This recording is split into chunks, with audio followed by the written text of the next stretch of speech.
សញ្ញាទី10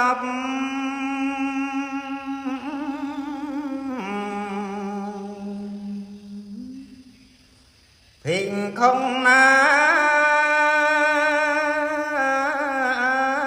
បួក្នុងសាសនាព្រះចិនស្រីបួហើយបានចូល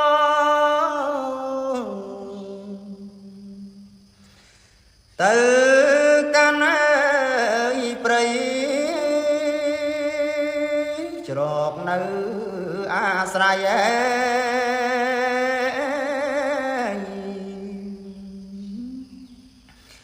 ដោយគល់ឈើឬនៅក្នុងកុដ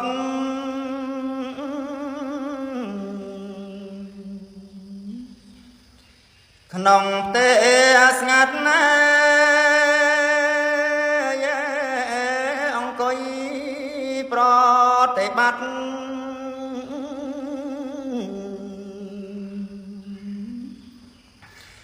ដោយអា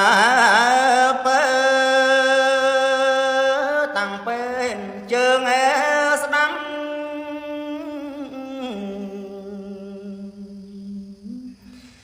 ដាក់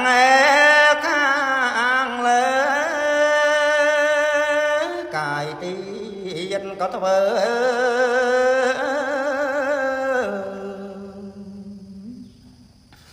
ឲ្យត្រង់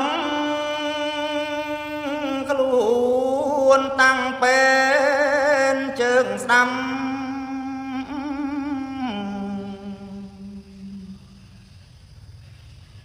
ហើយតាំងដំកល់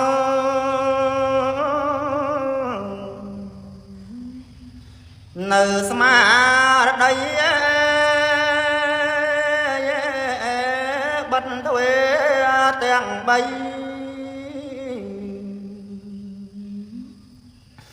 ឲ្យស្ងប់ស្ងួនឲ្យមានសត្វតែង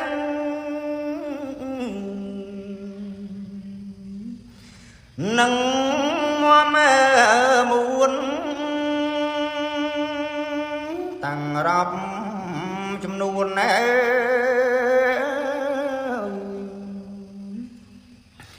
ខ្យល់ចេញចូលខ្យល់ដងហើម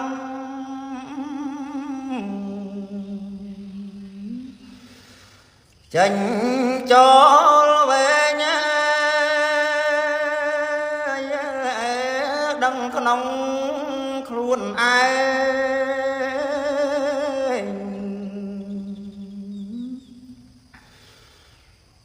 សព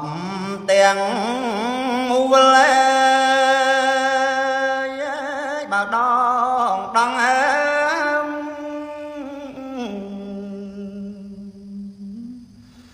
ថ្លៃចាញ់ចូលក៏ដឹងត្រកូល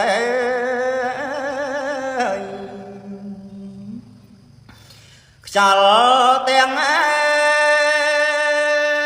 អង្គពីខំសង្សារដឹងពួងខ្យល់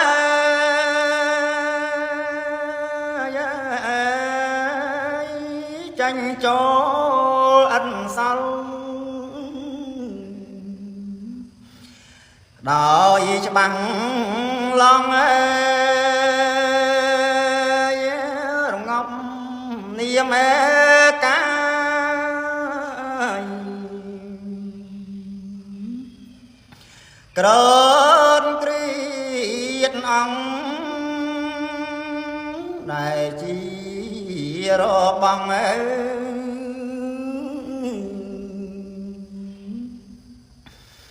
សង្ខា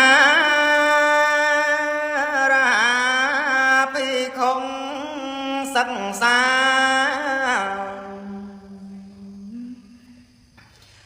ដើមបីសោយនៅបីតែងដោយចិត្តច្រៀងថ្លាព្រមទាំងសុខ